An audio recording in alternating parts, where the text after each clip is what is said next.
आज मेरा जो टॉपिक है वो द्विघात समीकरण, जो बहुत ही इंपॉर्टेंट है क्लास 10th के लिए। और मैंने बहुत सारे मतलब कि वीडियोस डाले भी हुए हैं द्विघात समीकरण का, मैं लिंक में दे दूंगा, वहाँ पे आपको बहुत ज़्यादा डिटेल में मिल जाएगा। बट अभी आज के लिए मैंने कुछ क्वेश्चन जो हैं वो छाटे हैं जो इम्पॉर्टेंट है, जो आए हुए हैं पहले और कुछ आ सकते हैं। तो फिर स्टार्ट करते हैं। द्विघात समीकरण गुणनखंड विधि से मूल ज्ञात करना, ये मैं जब आपको लिंक दे दूंगा वहाँ पे डिस्क्रिप्शन में, तो आप वहाँ पे जाके देख सकते हैं। 3 विधियों से निकाल सकता है। तब तक मैं एक रफली बता देता हूँ। गुणनखंड विधि से निकाल सकते हैं, एक पूर्ण वर्ग बना कर निकाल सकते हैं, और एक जो है वो सिद्धार्थाचार्य की विधि से निकाल सकते हैं। तो हमारा जो पहला क्वेश्चन होगा वो गुणनखंड विधि से मूल ज्ञात करना। और सबसे पहले मैंने जो क्वेश्चन लिया वो थोड़ा सा टिपिकल टाइप का क्वेश्चन लिया, क्योंकि ऐसे ही क्वेश्चन आएंगे। करड़ी वाले क्वेश्चन जो होते हैं बहुत डराते हैं बच्चों को, तो करड़ी वाला ही क्वेश्चन हम लेते हैं। और कई बच्चों को जिनको नहीं आता होगा गुणनखंड करना, उनको भी हम सिखाते हैं। तो यहाँ पे जो एक्स स्क्वायर का अचर, जो एक्स स्क्वायर का जो गुणांक होता है और यहाँ पे जो अचर पद होता है, इन दोनों को आपस में हम करते हैं मल्टीप्लाई। मतलब 5√2 को हम मल्टीप्लाई करेंगे √2 से, तो √2 और √2 मिलके क्या हो जाएगा, 2 बन जाएगा, और ये हो जाएगा हमारा 10। और बीच वाले पद को, जो x का गुणांक है, उसे हम ऐसे तोड़ते हैं कि जोड़ने घटाने पे 10 आए और गुणा करने पे हमारा 10 आए, दोनों चीज़ें सेम हो। तो यहाँ पे जो मैंने किया है वही हमारा गुणनखंड बन भी जाएगा। 5 × 2 जो होता है वो 10 होता है, और 5 और +2 जो होता है वो 7 होता है। तो ये हमारा गुणनखंड बन चुका है।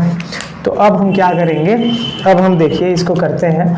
तो √2x² और प्लस, अब यहाँ पे जो 5 है तो 5x और प्लस 2x जब हम ऐड करेंगे तो वो 7x हो जाएगा, प्लस 5√2 = 0। अब ये एक पेयर लेंगे और एक पेयर ये उठाएंगे। तो यहाँ से हम क्या कर सकते हैं, x कॉमन ले सकते हैं। x कॉमन लेंगे तो यहाँ पे बचेगा √2 और प्लस यहाँ बचेगा 5। यहाँ से हम क्या कॉमन ले सकते हैं, यहाँ से देखिए इसमें भी √2 है तो इसमें भी √2 हम कॉमन निकाल सकते हैं। तो जब √2 कॉमन निकालेंगे तो ये √2x और प्लस, देखिए यहाँ पे मेरा x छूट गया है, यहाँ पे x होगा √2x प्लस, और यहाँ पे 5 बराबर 0। यहाँ पे मैं आपको समझाना चाहता हूँ कि 2 में से मैंने √2 कैसे निकाला है। कॉमन लेने का मतलब ये नहीं होता है कि उसमें से घटाना। 2 को हम ले सकते हैं √2 × √2। तो इस 2 के पास 2 √2 है, तो एक √2 जो मैं निकालूंगा, तो एक √2 जो मैंने निकाला तो एक √2 बचेगा, सिंपल है। और सबसे बड़ी बात कि ये और ये जो आने चाहिए वो सेम आना चाहिए विथ साइन। ये बात मैंने बहुत बार बताया है, इसके बाद मैं नहीं बताऊंगा, इसके बाद मैं लगातार करूंगा क्वेश्चंस को। पहली बार में मैं समझा दे रहा हूँ। x और प्लस √2 को हम रख लेंगे एक ब्रैकेट में, और √2x और प्लस 5 = 0। तो यहाँ पे एक बार हम मानेंगे x प्लस √2 बराबर 0, जहाँ पे x = -√2 हो जाएगा। और एक बार इसको लेंगे तो √2x और प्लस 5 बराबर 0। तो यहाँ पे √2x और बराबर +5 उधर जाएगा तो -5 हो जाएगा, और x = -5/√2।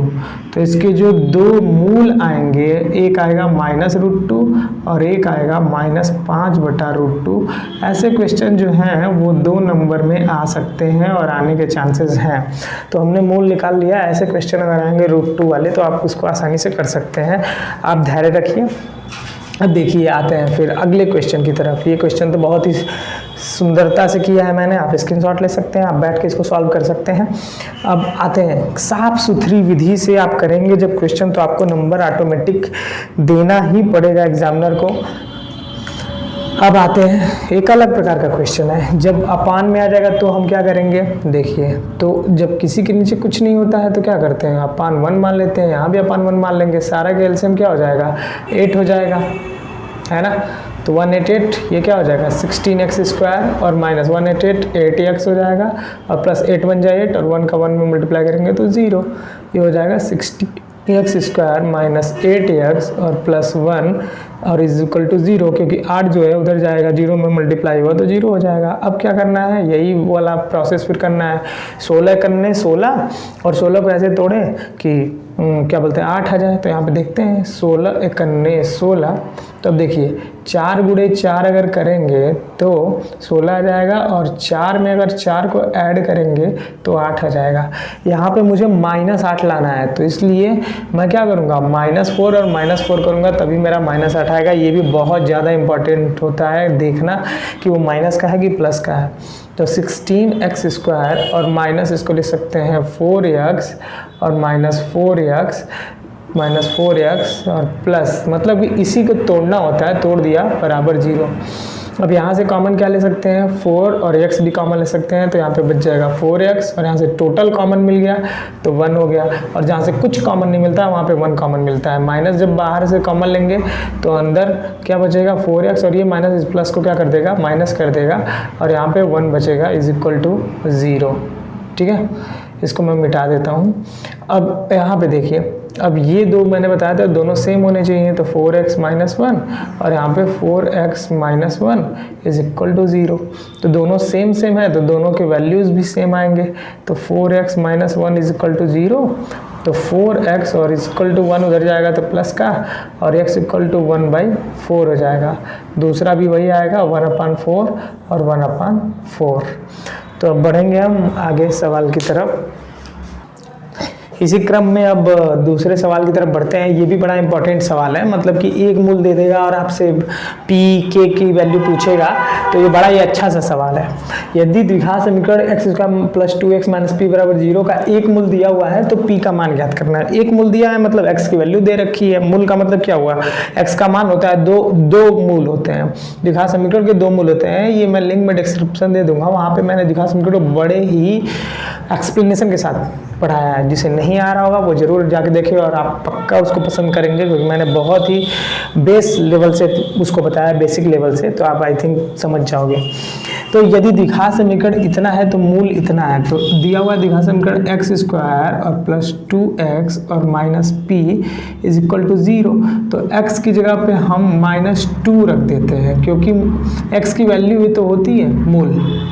तो x की जगह पे हम -2 रख देंगे। तो x जहाँ x है वहाँ -2 से इसको रिप्लेस कर दें, है ना, -2 से रिप्लेस कर दिया। x की जगह पे -2 x, और फिर -p = 0 हो जाएगा। इस -p को जब भेजेंगे उधर तो प्लस का हो जाएगा, और -2 का स्क्वायर क्या हो जाएगा माइनस प्लस, तो 2 दूना 4, और ये भी 2 दूना का 4, तो 2 दूना के 4, माइनस प्लस को क्या कर देगा माइनस कर देगा, तो 4 - 4 p बराबर क्या हो जाएगा 0 हो जाएगा। देखिए कितना आसान ये क्वेश्चन है। ऐसे क्वेश्चन 2 नंबर में आते हैं आपके लघुत्तरी में। तो अब बढ़ेंगे हम आप में। इसी क्रम में अब अगले सवाल की तरफ आते हैं। जो क्वेश्चन है हमारा, यदि द्विघात समीकरण px² - 2 * 5px + 15 = 0 के 2 मूल अगर समान हैं तो p का मान ज्ञात करें। अगर आप ऐसे सवाल कर लेंगे द्विघात समीकरण से, मैंने जितने भी बताए हैं, तो पक्का है कि आप, मैं ये नहीं कह सकता कि यही एग्जैक्ट आएगा, बट इसी पे आधारित आएगा, क्योंकि मैंने बहुत ही मेहनत से इनको सेलेक्ट किया है। और कई सारे ऐसे क्वेश्चन हैं जो बहुत बार आए भी हुए हैं, कई क्वेश्चन ऐसे हैं जो आ सकते हैं और इससे रिलेटेड भी आ सकते हैं। तो इसको आप अगर ध्यान से देखेंगे तो आप नंबर गेन कर सकते हैं। चलिए तो आगे बढ़ते हैं। यदि द्विघात समीकरण अगर दिया हुआ है, इसके 2 मूल समान है, जब मूल समान होते हैं तो विविक्तकर जो होता है वो 0 होता है। विविक्तकर का मतलब d जो होता है वो 0 होता है। उसका फार्मूला क्या होता है, d = b² - 4ac। ये सारी चीज़ें मैं पढ़ा चुका हूँ, मैं यहाँ पे अब उसे पढ़ाऊंगा नहीं, मैं डायरेक्ट उसका मैं अप्लाई करूँगा उस फार्मूले का। तो मेरे पास जो द्विघात समीकरण दिया हुआ है px² - 2 करड़ी में 5 px और +15 = 0, इसको मैं क्या करूँगा ax² और +bx और +c = 0 से तुलना करूँगा। क्या करूँगा, तुलना करूँगा। तो तुलना करने पर इसका अगर मैं तुलना किया मैंने, तो a की जगह पे क्या आएगा p, a की जगह पे क्या आएगा p आएगा, और b की जगह पे क्या आएगा, ये टोटल आएगा, क्योंकि x का गुणांक जो होता है वो b होता है। तो -2 कड़ी में 5 और p भी साथ में आएगा, और c की जगह पे क्या आएगा 15 आएगा। चलिए अब इसी के आगे बढ़ते हैं। फिर अब विविक्तकर क्या होता है, जब मूल समान होते हैं, मूल समान हो, ठीक, तो जो d की वैल्यू होती है वो 0 होती है। मतलब अगर d equal to b square minus 4ac लेंगे तो d की जगह पे 0 रखेंगे और b की जगह पे क्या रखेंगे, -2 कड़ी में 5 p का स्क्वायर और -4 गुणे a की जगह पे p है, सीधा सीधा दिख रहा है, और इसकी जगह पे क्या है, c की जगह पे 15 है। चलिए अब यहाँ पे ये गुणा करना कई लोग को प्रॉब्लम हो जाता है, -2 कड़ी में 5 और इंटू -2 कड़ी में 5। तो देखिए माइनस और माइनस तो प्लस हो जाएगा, और 2 दूने का 4 और इंटू कड़ी में 5 और कड़ी में 5 मिलके 5 हो जाएगा। तो कितना हो जाएगा टोटल 20। तो यही थोड़ा सा प्रॉब्लम क्रिएट करता है, वो मैंने समझा दिया। यहाँ पे हो जाएगा 20 और p का ये हो जाएगा स्क्वायर और माइनस, ये देखिए 15 चौका 60 p, और यहाँ पे 0 तो जो है ही, इसको हम उठा के इधर लाएंगे तो ये प्लस का 60p हो जाएगा और बराबर 20p स्क्वायर। ठीक है, तो अब यहाँ पे मुझे p का मान मुझे चाहिए, तो मैं 60p को अगर मैं उधर लेके चला जाऊँ 60p को, तो इधर 1 बचेगा 60p को, मतलब कि मैं यहाँ पे 1 छोड़ देता हूँ और 20p स्क्वायर और अपान 60p को यहाँ पे लेके गया, तो ये 1p से 1p तो कैंसिल आउट हो जाएगा और 20 3 या 60। ठीक है, और यहाँ बचा p। अब ये क्या बचेगा, 1 बराबर p बटा 3 बचेगा। 3 को जब मैं उधर लेके जाऊंगा तो 1 में मल्टीप्लाई हो जाएगा, तो p की वैल्यू क्या हो जाएगी, 3 हो जाएगी। ऐसे क्वेश्चन जो हैं आएंगे, तो अगर आपको ये पूरी तरीके से पता रहेगा कॉन्सेप्ट तो आप कर लेंगे। अब आगे पढ़ते हैं अगले क्वेश्चन। सारे सवाल जो मैं ले रहा हूँ वो सारे अलग अलग प्रकार के ले रहा हूँ, ठीक है, क्योंकि देखिए इससे पहले मैंने मूल निकालना सिखाया गुणनखंड विधि से, उसके बाद मैंने p की वैल्यू निकालनी बताई अगर एक मूल दिया हो तो, और तीसरा जो क्वेश्चन था वो कैसा था, उसमें मूल समान हो तो हम कैसे निकालेंगे वैल्यू। और अगला जो सवाल है वो एक अलग प्रकार का सवाल है, विविक्तकर मुझे ज्ञात करना है। अब यहाँ पे विविक्तकर के बारे में थोड़ा सा हम चर्चा कर लेते हैं। विविक्तकर का जो फार्मूला होता है वो होता है d बराबर b स्क्वायर माइनस 4ac। तो सबसे पहले हम समीकरण को लिखेंगे, तो जो समीकरण दिया हुआ है x स्क्वायर प्लस 2x और प्लस 3/2 बराबर 0 दिया हुआ है, तो इसको हम कंपेयर कर देंगे ax स्क्वायर और प्लस bx और प्लस c बराबर 0 से लिख देंगे तुलना करने पर। कंपेयर जब करेंगे तभी तो हमें पता चलेगा ना कि a और b और c की जगह पे क्या है। तो a की जगह पे यहाँ पे जब कुछ नहीं है तो 1 मान लेते हैं, a इक्वल टू क्या हो जाएगा 1, और b की जगह पे क्या हो जाएगा, b जो है b की जगह पे 2 हो जाएगा, और c की जगह पे क्या हो जाएगा 3/2 हो जाएगा। तो अब विविक्तकर के सूत्र से d बराबर b स्क्वायर माइनस 4ac, इसी d को बोलते हैं हम विविक्तकर। अब हमको d की वैल्यू पता करनी है, फाइंड आउट करनी है। तो b की जगह पे है 2, तो 2 का स्क्वायर और माइनस 4, और a की जगह पे क्या है 1, और c की जगह पे क्या है 3/2। तो 2 से इसको कट कर देते हैं, 2 2 जा 4, और ये 2 का स्क्वायर क्या होगा 4, और माइनस 2 3 या 6, तो 4 में से 6 गया तो क्या हो जाएगा -2। तो d बराबर क्या हो जाएगा -2। तो ये हमारा हो गया आंसर। तो ये हम आगे बढ़ते हैं अगले क्वेश्चन की तरफ। अब आते हैं अगले क्वेश्चन की तरफ जो इससे भी अलग है। हर एक क्वेश्चन अपनी एक अलग पहचान लिए हुए है, और हर एक तरह के क्वेश्चन जब करा लूँगा तो आई थिंक आप लोग को इजी हो जाएगा करने में। अब अगला क्वेश्चन क्या है, द्विघात समीकरण बनाना है और मुझे मूल दिया हुआ है। तो देखते हैं, एक मूल को मान लेते हैं अल्फ़ा और एक मूल को मान लेते हैं हम बीटा, क्योंकि हर द्विघात समीकरण के 2 मूल होते हैं। अब यहाँ पे एक बात ये ज़रूरी है कि हमें फार्मूला याद होना चाहिए, और वो फार्मूला कुछ ऐसा है, एक्स स्क्वायर माइनस मूलों का योग को कहते हैं alpha plus beta into x, और प्लस मूलों का गुणनफल जो होता है वो 0 के बराबर होता है। तो यहाँ पे अब हमें अल्फ़ा और बीटा दिया हुआ है, तो हमें अल्फ़ा प्लस बीटा मिल जाए और अल्फ़ा इंटू बीटा मिल जाए तो हम आसानी से द्विघात समीकरण बना सकते हैं इजी वे में। कितना आसान है कि नहीं। अब यहाँ पे हम अल्फ़ा प्लस बीटा यहीं से निकाल लेते हैं। अल्फ़ा प्लस बीटा, अल्फ़ा की वैल्यू 3 और बीटा की वैल्यू 1/3। तो अब 3 3 जा क्या हो जाएगा 9, और 9 और प्लस 1/3 ये हो जाएगा 10/3। 3।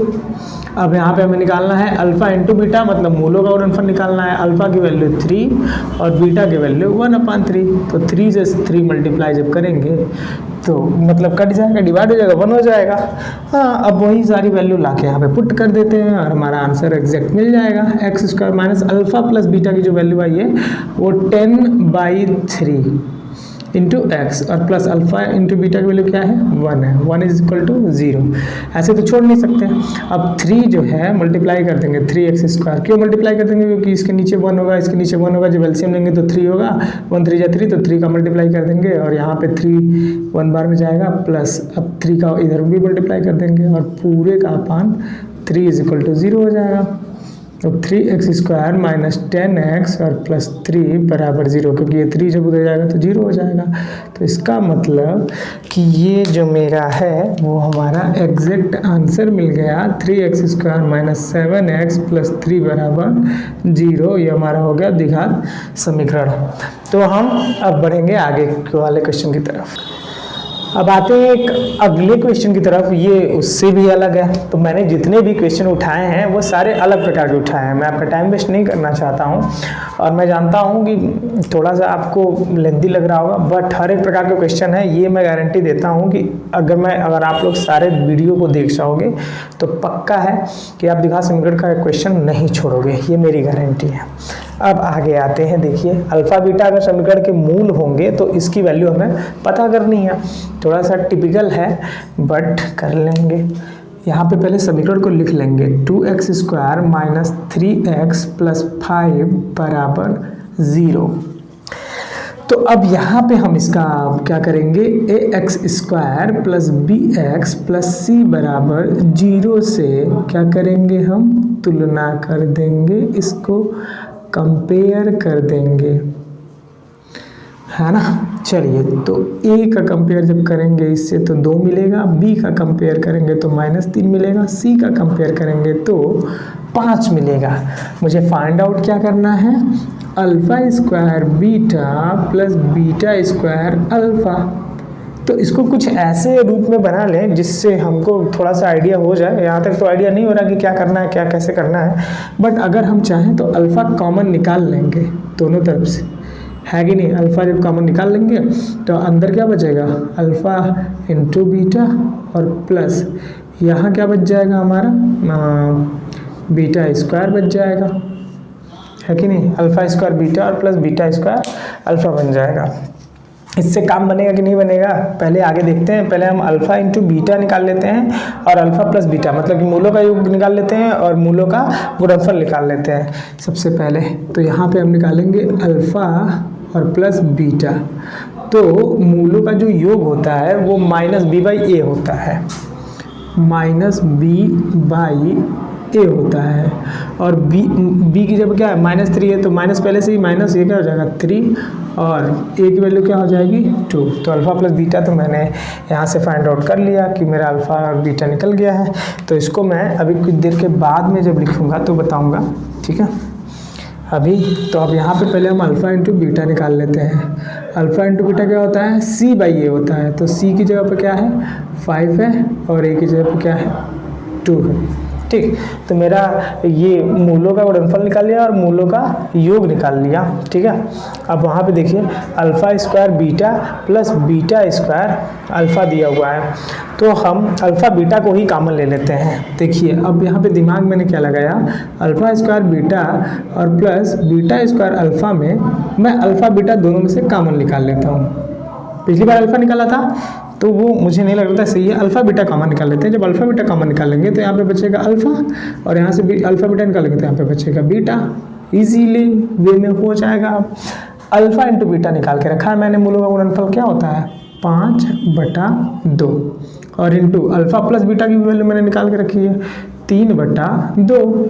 तो अब क्या हो जाएगा 5 × 15 और 2 दूने का 4 हो जाएगा, 15/4 हो जाएगा। तो यहाँ पे ये हमारा जो है एग्जैक्ट आंसर हो जाएगा। तो इसकी जो वैल्यू होगी अल्फ़ा² बीटा और प्लस बीटा² अल्फ़ा की वो 15/4 होगी। कितना आसान था। चलिए तो फिर आगे अगले क्वेश्चन पे बढ़ेंगे। अब आते हैं अगले सवाल पे। अगला सवाल भी कुछ अलग प्रकार का है। Every question has their different character. ठीक है, अलग अलग सबके कैरेक्टर है, और मैंने जानबूझ के उठाया भी है कि ज़्यादा लंबा भी ना वीडियो हो और आप लोग अच्छे से उसको इंगेज हो पाएँ उससे और समझ पाएँ, क्योंकि बार बार अगर मैं एक ही रिपीट करूँगा तो बोर भी हो जाओगे ना। अलग अलग प्रकार के सवाल, जैसे डिफरेंट टाइप के खाना अच्छा लगता है ना, कोई भी अलग, जैसे रसगुल्ला हो जाए, रसमलाई हो जाए, अलग अलग प्रकार की मिठाइयाँ, वैसे ही अलग अलग प्रकार के सवाल हैं तो इंटरेस्ट बना रहेगा। तो ये एक क्वेश्चन लिया है मैंने थोड़ा सा एक डिफरेंट टाइप का। ये है समीकरण इतना दिया हुआ है और मूलों के व्युत्क्रमों का योग। व्युत्क्रम का मतलब होता है उल्टा, और मूल अल्फा और बीटा होते हैं। अल्फा बीटा या कुछ भी मान सकते हैं, ए भी मान सकते हैं, बट अल्फा बीटा ज़्यादातर कॉमनली यूज़ करते हैं, इसलिए अल्फा बीटा। तो एक्स स्क्वायर माइनस, सबसे पहले जो समीकरण दिया होता है उसको लिखना बहुत ज़रूरी होता है, क्योंकि यही तो मेन है, हीरो तो यही है। हीरो नहीं, आपके लिए विलेन है, और तुम्हारे लिए विलेन है, क्योंकि बहुत ही ज़्यादा टफ होता है ना। X square minus 7x plus 12, तो मूलों के व्युत्क्रमों का योग ज्ञात करना है। तो सबसे पहली बात ये होती है कि इसमें हम पहले तो मूल तो ज्ञात कर लेना, पहले मूल ज्ञात कर लेंगे तो मे भी हम लोग को पता चल जाएगा, मूल अगर ज्ञात कर लेंगे तो, है ना। तो मूल कैसे ज्ञात कर सकते हैं? एक तो हम क्या कर सकते हैं, गुणनखंड विधि से करके निकाल लें और उनके मूलों का व्युत्क्रम निकाल लें, या फिर अल्फा बीटा करके निकाल सकते हैं, उससे भी इजी वे हम निकाल सकते हैं। तो जैसे मुझे लग रहा है कि गुणनखंड करके करना चाहिए। तो यहाँ पे जब कुछ नहीं होता तो एक मानते हैं, पहले ही बता चुका हूँ, 12 करने 12, और जब तोड़ेंगे तो 4 3 12, है ना। मैं यहाँ पे ज़्यादा एक्सप्लेन करके नहीं बता सकता, क्योंकि मैंने पिछली सवाल में बताया था। तो 4 और 3 7 भी हो जाएगा, और प्लस 12 बराबर 0। तो इन दोनों पेयर में से क्या कॉमन मिल रहा है? इन दोनों पेयर में से x कॉमन मिलेगा यहाँ से, तो x माइनस 4 हो जाएगा। यहाँ से 3 कॉमन मिलेगा, तो यहाँ माइनस बाहर है, अंदर माइनस हो जाएगा, x माइनस 4 बराबर 0 हो जाएगा। मैंने दोनों बार बताया कि दोनों में साइन के साथ सब चीज़ें सेम होनी चाहिए, तो नहीं तो अगर नहीं आ रहा है तो फिर गलत है। x माइनस 4 और एक ब्रैकेट में x माइनस 3 बराबर 0 हो जाएगा। तो यहाँ पे क्या हो जाएगा, अब x माइनस 4 बराबर 0, तो जहाँ से x बराबर 4 हो जाएगा। यहाँ पे x माइनस 3 बराबर 0, तो x बराबर 3 हो जाएगा। मतलब कि मुझे दोनों मूल पता चल गए, एक है 4, एक है 3। तो एक अल्फ़ा मान लेते हैं, एक को बीटा मान लेते हैं। अब यहाँ से हमारा काम जो है वो आसान हो गया है। अब मुझे व्युत्क्रम निकालना है, तो व्युत्क्रम का मतलब क्या होता है भाई? होता तो वैसे है, योग निकालना है तो अल्फा प्लस बीटा होता है, लेकिन प्रश्न के आधार पे व्युत्क्रम मतलब कि उल्टा 1 बटा बीटा, मतलब 1 बटा अल्फा प्लस 1 बटा बीटा मुझे पता करना है, फाइंड आउट करना है। तो मुझे अल्फा पता है, मुझे अल्फा कितना दिया हुआ है 4 प्लस, और बीटा यहाँ देखो अल्फा बीटा मैंने निकाल के रखा है ना 3। तो ये क्या हो जाएगा, 4 और 3 का एलसीएम 12 हो जाएगा। ठीक है, 4 3 12, 3 ऊपर गुणा हो जाएगा 3, और प्लस 3 चौका 12, 4 ऊपर चला जाएगा। तो क्या हो जाएगा 7 बटा 12। तो हमारा आ गया आसानी से व्युत्क्रमों का योग 7 बटा 12। अब अगला क्वेश्चन करेंगे सॉल्व। ये क्वेश्चन जो है ये थोड़ा सा डिफ़िकल्ट हो जाएगा, क्योंकि कभी कभी पूछता है तो एक अननोन होता है, पूछ देता है, बट ये एक अलग प्रकार का सवाल है जिसमें 2 अननोन नंबर्स हैं, और 2 अननोन नंबर्स होंगे तो हम लोग पढ़ चुके हैं 2 चरों वाले रैखिक समीकरण में। मैं उसका भी वीडियो डाल दूंगा, अगर आपको चाहिए तो आप ज़रूर कमेंट करिएगा, मैं ज़रूर डालूंगा। 2 चर वाले रैखिक समीकरण का अगर वीडियो आपको चाहिए तो 2 चर वाले रैखिक समीकरण पे ही ये लगेगा। तो जिसने 2 चर वाला रैखिक समीकरण पढ़ा होगा वो जानता होगा। आप देखिए यहाँ पे मूल दे रखे हैं 2, एक 2 है और एक 3 है, ठीक। मतलब कि तो एक बार इस समीकरण में x बराबर 2 रखेंगे, उसको समीकरण बनाएंगे, फिर एक बार x बराबर 3 रखेंगे, उसको समीकरण बनाएंगे, और फिर दोनों को मतलब विलोपन विधि या प्रतिस्थापन विधि से करके निकाल लेंगे वैल्यू आसानी से। तो यहाँ पे हम रखते हैं 3x square minus 2kx plus 2m बराबर 0, ठीक है। तो ये मेरा समीकरण है, और इस समीकरण में पहले मैं क्या करूँ कि x बराबर 2 रखने पर, x बराबर जब मैं 2 रखूँगा इसमें तो रखता हूँ 3 और गुणे x पे 2 का स्क्वायर माइनस 2 और k और इंटू 2 और प्लस 2m बराबर 0। अब यहाँ पर जाएगा 3 गुणे 4 और माइनस 2 दूने 4k और प्लस 2m बराबर 0। तो ये हो जाएगा 3 चौका 12 माइनस 4k प्लस 2m बराबर 0। तो आई थिंक 12 को उधर कर लें या 4k को उधर कर दें, नहीं 12 को इधर हम लोग कर देते हैं। चलिए 12 को इधर कर लेते हैं, माइनस 4k प्लस 2m बराबर 12 को इधर करेंगे तो माइनस 12 हो जाएगा। इसको मान लेंगे समीकरण नंबर 1। अब दूसरी बार इसी समीकरण में x बराबर क्या रखेंगे, 3 रखने पर क्या रखेंगे, 3 जब रखेंगे तो अब क्या आएगा 3 रखने पर, 3 रखने पर देखते हैं 3 और गुणे x की जगह पर रखेंगे 3 का स्क्वायर माइनस 2 इंटू के इंटू 3 और प्लस 2m बराबर 0। यहाँ पे 3 गुणे 3 त्रिका 9 और माइनस 2 3 6k प्लस 2m बराबर 0। ये हो जाएगा 27 माइनस 6k प्लस 2m बराबर 0। तो माइनस 6k प्लस 2m बराबर 27 जब उधर जाएगा माइनस 27। ये बन गया हमारा समीकरण नंबर 2। अब यहाँ पे ध्यान देने वाली बात ये है कि यहाँ भी 2m है, यहाँ भी 2m है, विलोपन विधि करके एक को गायब कर दो तो एक ऑटोमेटिक मुझे मिल जाएगा। तो वही मैं करूँगा, मैं समीकरण 1 में से समीकरण 2 को क्या करूँगा, घटा दूंगा। घटाने पर तो लिखूँगा समीकरण 1 को समीकरण 2 से घटाने पर। इधर मैं करता हूँ समीकरण 1 को 2 से घटाने पर, घटाऊंगा तो क्या मिलेगा, देखिए माइनस 4k प्लस 2m बराबर minus 12 minus 6k plus 2m बराबर माइनस 27। अब देखो जब घटाते हैं तो साइन चेंज होता है, माइनस है ना प्लस है तो माइनस है तो प्लस। ये प्लस का 2m माइनस का 2m कैंसल आउट हो जाएगा और प्लस का 6k और माइनस जब घटेगा तो ये 2k बन जाएगा। और यहाँ पे 27 में से जब 12 हम घटाएंगे, 27 प्लस का है, 12 घटाएंगे तो प्लस का आएगा, सिंपल सी बात है। तो ये कितना हो जाएगा, 15 हो जाएगा। तो k इज इक्वल टू क्या आ गया मेरा 15 और 2 मल्टीप्लाई का उधर जाएगा तो क्या हो जाएगा, डिवाइड का हो गया। तो k बराबर क्या आ गया 15/2। अब इसी k की वैल्यू को या तो यहाँ पर रख दो, यहाँ पर रख दो, अपने पापा का मालय कर लो। चलो k का मान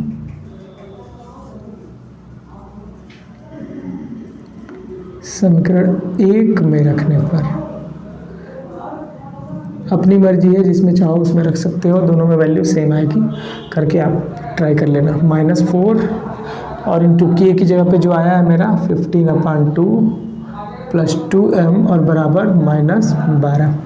2 से इसको कट करो 2 बार में, 15 दूनी का कितना होगा 30 और प्लस 2m बराबर -12। तो 2m बराबर -12 और -13 जब उधर जाएगा तो क्या हो जाएगा प्लस का 30 और 30 में से जब 12 को घटाएंगे तो क्या हो जाएगा मेरा ये 18 हो जाएगा प्लस का ना। तो m बराबर क्या हो जाएगा 18/2 क्या हो जाएगा 9। तो m की भी वैल्यू मैंने निकाल ली और k की भी वैल्यू मैंने फाइंड आउट कर ली। और थोड़ा बड़ा सवाल था, ये आएगा तो अगर 4 नंबर में या 6 नंबर में, उससे कम में नहीं आएगा। चलिए अगले क्वेश्चन की तरफ बढ़ते हैं। अब अगला जो क्वेश्चन है वो एक अलग ही प्रकार का क्वेश्चन है, मतलब कि हर एक क्वेश्चन को मैं अलग अलग तरीके से लगाने की कोशिश कर रहा हूँ। मैं यही मतलब कि होप करूँगा कि आप लोग सारे वीडियो देखोगे, क्योंकि इसमें मैंने हर एक प्रकार के सवाल लिए, मेहनत लगी है। तो आप भी अगर मेहनत करोगे तो अच्छे नंबर पाओगे। तो यहाँ पे द्विघात समीकरण का विविक्तकर ज्ञात करना है और एक शर्त है, अगर वास्तविक होगा तभी ज्ञात करना है, वास्तविक नहीं होगा तो नहीं ज्ञात करेंगे। और वास्तविक जो होते हैं वो कब होंगे इसका कंडीशन होता है, अगर डी की वैल्यू अगर माइनस में आएगी तो काल्पनिक होगा, तो अगर काल्पनिक आ रहा है तो नहीं करेंगे। 0 पे वास्तविक और मूल समान होंगे और अगर धनात्मक आ रहा है तब तो एक बार पहले तो विविक्तकर निकालेंगे और अगर वास्तविक होगा तभी इसका मूल निकालेंगे, वास्तविक नहीं होगा तो मूल निकालने की कोई आवश्यकता ही नहीं है। तो देखते हैं, पहले तो विविक्तकर निकालेंगे। पहले समीकरण को लिखते हैं। समीकरण 9x² माइनस 6x प्लस 1 बराबर 0।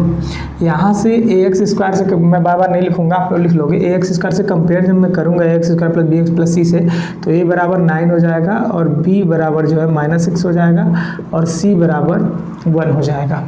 तो यहाँ पे विविक्तकर का जो फार्मूला था d बराबर बी स्क्वायर माइनस 4ac, तो d की वैल्यू निकालने की कोशिश करेंगे। b की जगह पे -6 का स्क्वायर माइनस 4 गुणे a की जगह पे 9 और c की जगह पे 1 है, तो ये 6 आके 36 हो जाएगा, माइनस माइनस प्लस हो जाएगा, -4 9 36, ये 36 हो गया।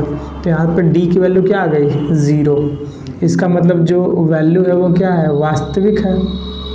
तो अगर वास्तविक होगा, ये वास्तविक है, और जब वास्तविक होगा तो हम मूल का क्या करेंगे, मूल निकाल लेंगे।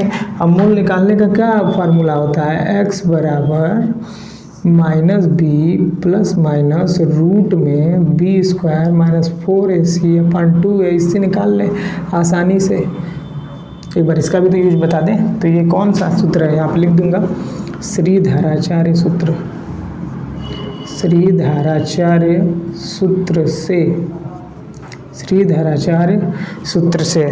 चलिए, तो फिर यहाँ पे b की जो वैल्यू दे रखी है -6 है, तो माइनस पहले से ही, तो प्लस का 6 हो जाएगा, और प्लस माइनस यहाँ पे एक बात ध्यान, बी स्क्वायर माइनस 4ac जो है वो किसके बराबर, d के बराबर है, और d जो है वो 0 के बराबर है। तो इसका मतलब इसकी पूरे की वैल्यू क्या है, 0 है, और अपान 2 और इंटू a की जगह पे क्या है 9 है, यहाँ पे 9 है। चलिए, अब यहाँ पे थोड़ा ध्यान दीजिए, यहाँ पे 6 और प्लस माइनस अगर 0 का 0 ही होगा तो 0 में जोड़ो घटाओ कुछ फ़र्क पड़ने वाला है नहीं। 9th में आप लोग पढ़ चुके हो कि 0 एक ऐसी संख्या है जिस पे जोड़ने घटाने का कोई प्रभाव नहीं पड़ता है। तो 6 अपने आप ये तो हट जाएगा, और अपान 18 हो जाएगा, 6 1 जा 6 और 6 3 जा 18। तो x इज इक्वल टू 1/3। अब ये क्या आएगा, प्लस का आएगा और माइनस का आएगा, है ना, क्या आएगा, प्लस का और माइनस का आएगा। तो ये जो है हमारा, मैंने मूल भी निकाल लिया, और वास्तविक थे वो मैंने दिखा भी दिया, वास्तविक है तो मैंने निकाल लिया। अब अगला जो क्वेश्चन है अब हम पढ़ेंगे अगले क्वेश्चन की तरफ। अब हम आए हैं बहुत ही इम्पॉर्टेंट सवाल, जो मैंने हर बार हर बोर्ड के क्वेश्चन में देखा है, नाव से रिलेटेड सवाल जरूर आते हैं। तो ये नाव से रिलेटेड जो मैं सवाल यहाँ पे मैंने मोस्ट इम्पॉर्टेंट, और इधर 2018, 20 और 22 में आया हुआ है, और बहुत बार आया होगा लेकिन इसमें मेंशन नहीं किया गया है, बट मैंने बहुत बार देखा है। यही सवाल नहीं, लेकिन इससे रिलेटेड, नाव से रिलेटेड बहुत सारे सवाल आते हैं, कॉम्पिटिटिव एग्जाम में भी ये सारे सवाल आते हैं। तो कॉम्पिटिटिव एग्जाम की तरह नहीं करेंगे हम, इसे थोड़ा प्रॉपर वे में करेंगे। एक नाव की शांत जल में चाल 15 किलोमीटर प्रति घंटा है, और जो मुझे निकालना होता है, धारा की चाल ही मुझे फाइंड आउट करनी है। तो धारा की चाल, जो चीज़ पूछ रहा होता है उसी को x मान लेते हैं।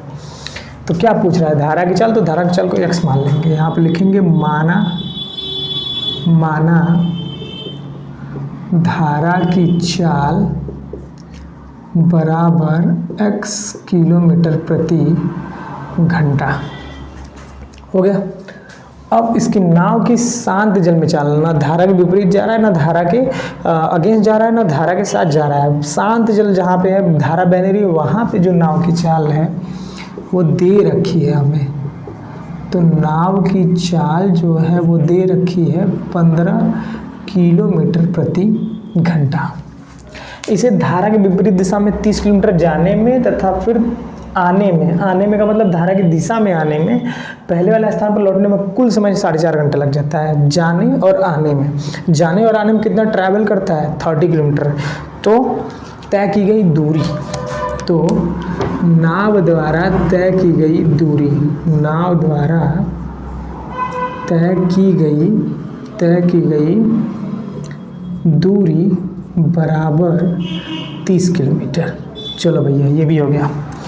अब एक बात ये है कि जाने में, मतलब कि जब धारा के विपरीत जाएगा तो इधर से जा रहा है और धारा इधर से लग रही है, तो सिंपल सी बात है, उसके चाल में क्या होगी, कमी होगी।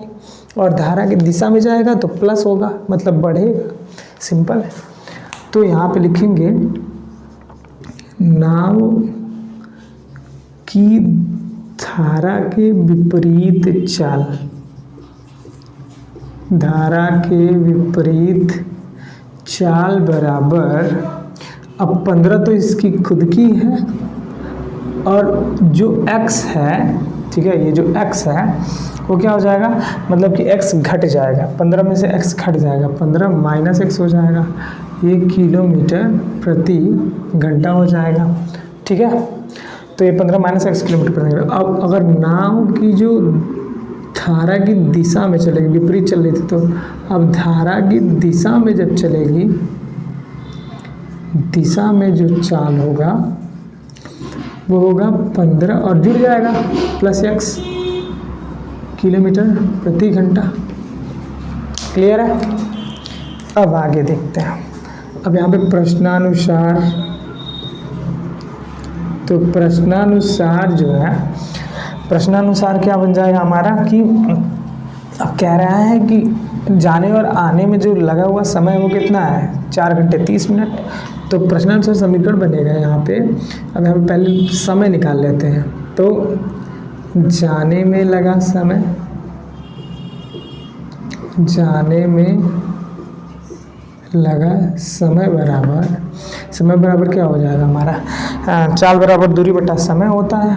ठीक है, चाल बराबर दूरी बटा समय होता है, तो समय बराबर दूरी बटा चाल हो जाएगा। सिंपल है। तो जाने में दूरी कितनी है, दूरी तो हमारी टोटल 30 है, और अपान में चाल क्या है, जाने में मतलब विपरीत दिशा में जाने में और फिर आने में, तो जाने में 15 माइनस एक्स हो जाएगा। ठीक, इसको हम घंटा मान लेते हैं। अब अगला है आने में लगा समय।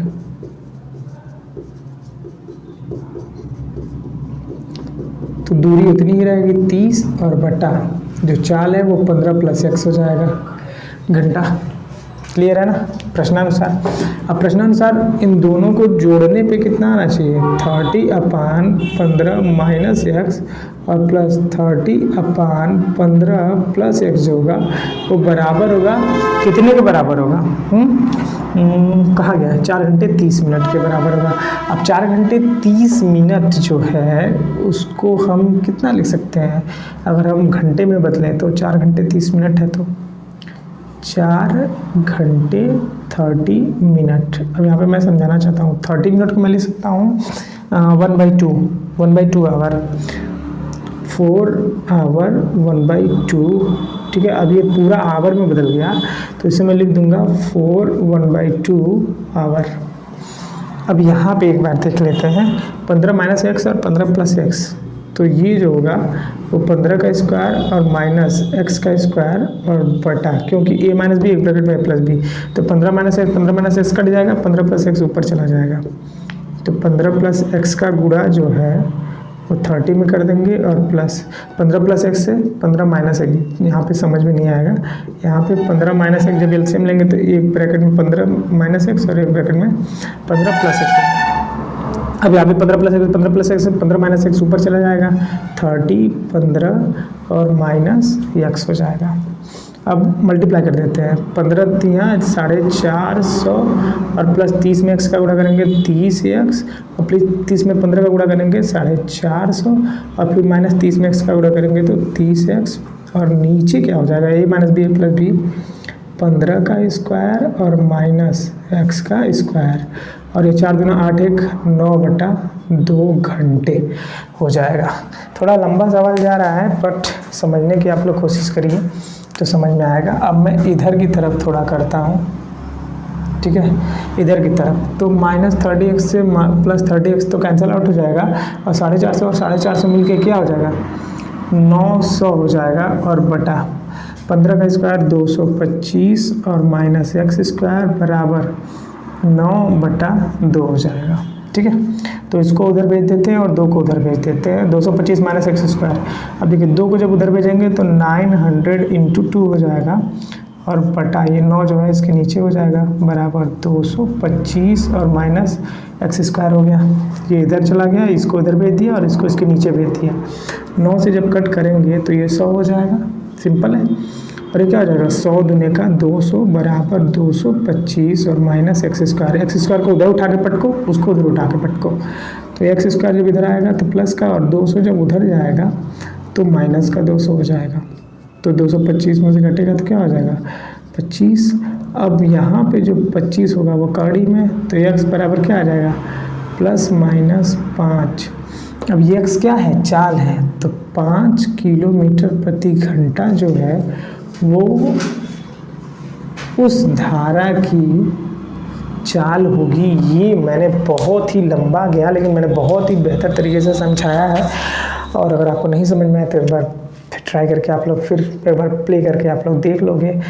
बहुत ही इंपॉर्टेंट सवाल है, 6 नंबर में आता है, अगर आएगा तो 6 नंबर में आएगा और 6 नंबर आपको दी के जाएगा अगर आप इस तरीके से प्रॉपर करोगे तो।